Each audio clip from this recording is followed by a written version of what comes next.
from Transformers Legacy United. This is the Beast Wars Neo Magmatron. Or if you're like me, you know this guy better from the IDW Beast Wars Gathering comic book, in which he was the big bad of the first arc, and then kind of became an anti-hero as the story went on.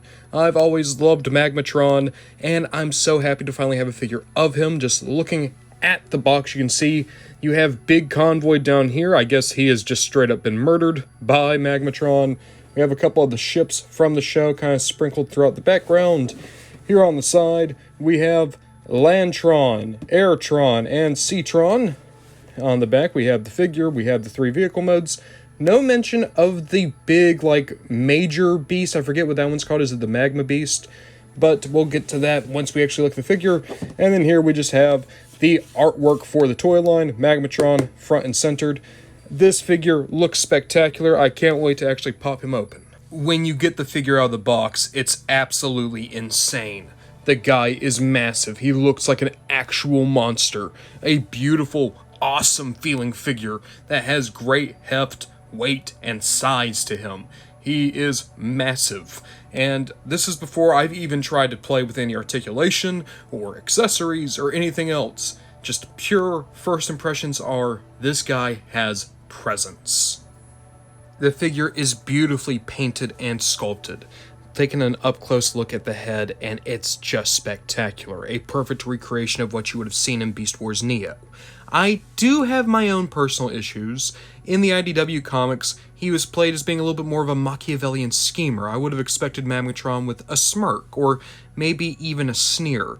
This more teeth-gritted monster face isn't the Magmatron I know, but it's still an amazing head sculpt, one that conveys such a cool figure and character, a presence. I keep using that word, but that's what this guy has. He's absolutely trading on charisma. But then you start actually playing with the guy and you realize he's incredibly well articulated as well. Not the most articulated figure ever, but he still has way more points of posability than you would expect. Especially when you have to remember, this isn't one Transformer, this is 3 transforming beasts that come together for one gigantic robot mode. Just looking the figure over, if we start at the very top, we do have a good head swivel, but the wings do make it a little bit hard to make use of it. But the wings do articulate out of the way, so you do have some options there. Going into the shoulders, you have a universal on the shoulder, as well as an upper arm cut, a good ratcheted double jointed elbow.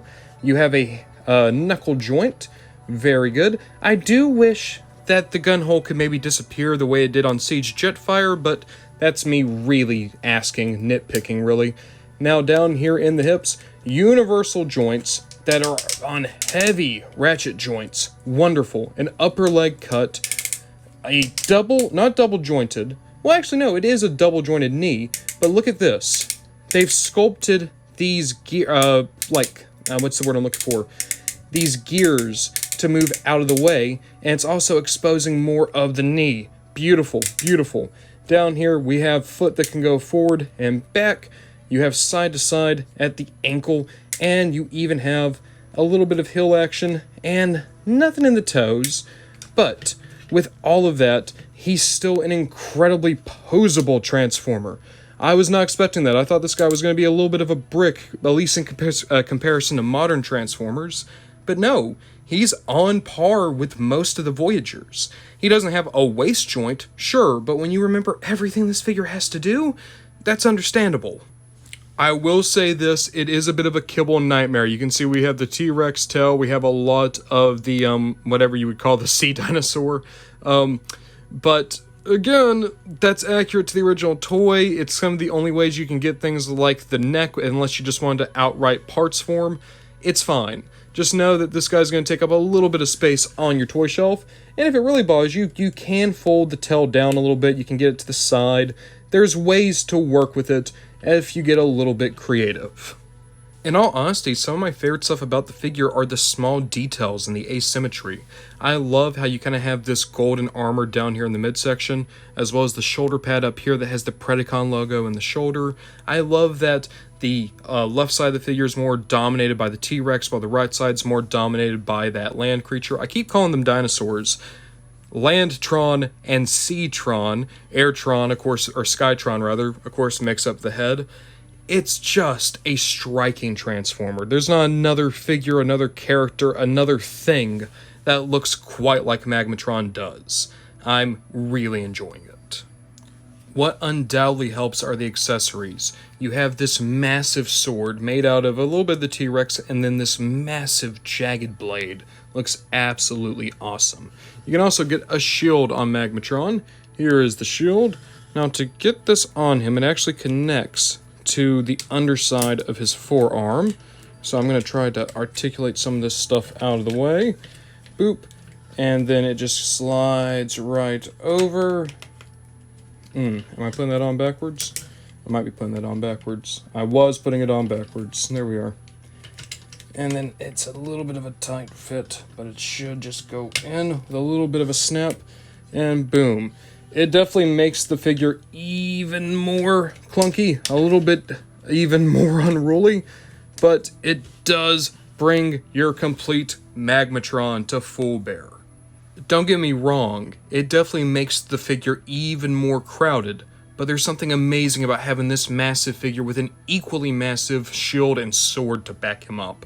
I really enjoy the look here, and it is accurate to the original design, it's original to the anime, it's original to the IDW comics, and seeing as how this figure is essentially supposed to be the high-def remastering of the original toy as opposed to a new version of Magmatron, I think this was the right way to go.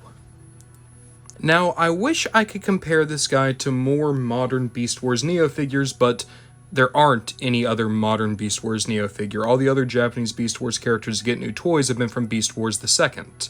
Alongside that, I don't have any of the original Beast Wars Neo figures. Used to have Universe Nemesis, but I sold off Nemesis Prime. It's a shame, so I can't even compare him to the mold of a big convoy.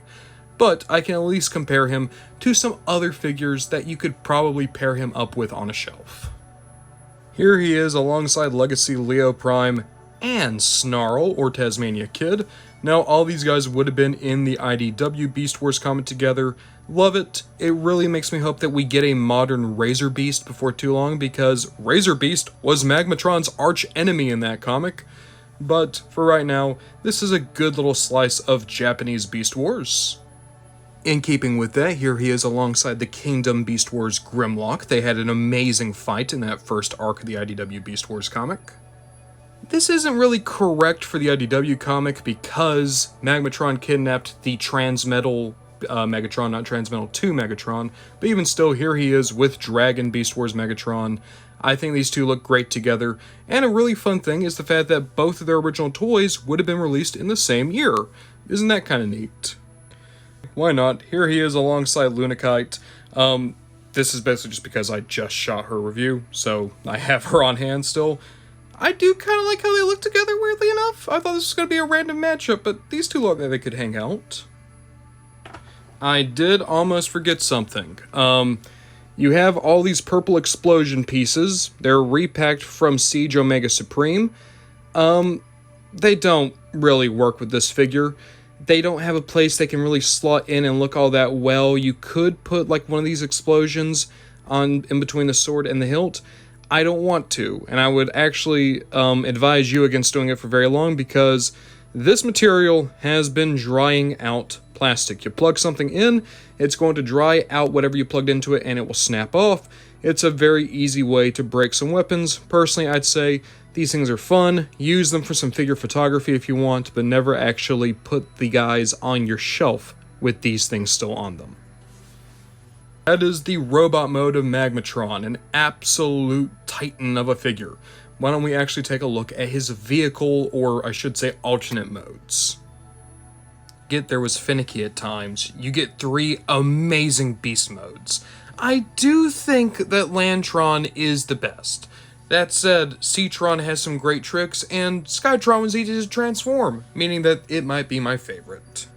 Looking at Skytron first, you have a very cool looking Pterodon. Kind of brings Pterosaur to mind, but a much uglier, meaner looking Pterosaur. Not a lot of articulation on the go. You have a hinge at the neck, another hinge here in the middle, a hinge down here, and the beak can open nice and wide. You can flap the wings, boop boop boop. You have a bit of an elbow joint, I guess you could call it, a ball joint down here for this claw, a ball joint at the hip, a hinge here, and a hinge at the talons. So, all around, you can get a couple of decent poses out of this one. Here's probably the best flight pose you can get. Looks decent. To be fair, this is literally just the head of Magmatron. They had the least pieces to work with, so I think that for what it is, it's alright. At the very least, it can give you a good-looking small monster. Seatron is interesting because, hey, it's literally just this thing. I always forget what it's called. I know that supposedly the Loch Ness Monster is this creature. I know Paddles is this creature as well. But this is the upper body and the shield. A lot of articulation here. So you have ball joints at the front flippers. You have a hinge for the back flippers. But then in the neck, universal, side to side, universal, side to side, universal, side to side, universal, side to side, and up and down at the head, and an opening jaw. It deceptively is a well-articulated figure, and you can get a lot of really interesting different looks out of it. It's almost more like Kaa from the Jungle Book from this angle, but you fully outstretch it, and it looks a little bit more menacing. Open up, it's like, you know, never smile at a crocodile type of feeling. I like this. Not the most explosive of figures, but an interesting one. And then you have Lantron, and this is the best one for me. I love it. It's just a big, bulky, not really even a T-Rex. I don't know what dinosaur this would be. It kind of reminds me of the Indominus Rex. It's probably based on an actual dinosaur, and I just don't know.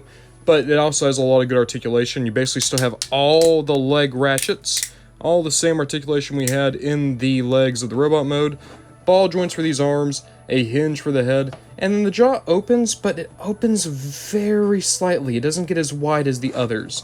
So you can get a little bit more of a more confused or perhaps even a bit of a smirk if you look at it from the right angles. But I just love the colors on this figure. It is just great. The purple, the white, the green. If this was the vehicle mode of a separate Transformer, I think it would look great. To be fair, this is basically Beast Wars Megatron with some white down the middle. In terms of the blade, this is kind of the only part of Magmatron aside from the explosions that don't have a place. You can hide it inside the tail here. Boop. So, there is that. A good little place to put it, and it gives you a little bit more spikiness for this very cool dino. Even though all three of these dinos are going for different things, I think they all succeed in their own ways. But what if I told you there was another mode that combines all of these into one Ultra Beast, and it's gonna look really dumb? I'm gonna tell you right now, making a human centipede out of these things as Lantron looks up at me like a confused dog is really messing me up. I mean, was this someone's kink? I mean, actually look at this, right? Like, Lantron in the front. Sure, that looks fine. Seatron, it's getting weirder, but like, you know, the head is forming a toe. What is Skytron doing?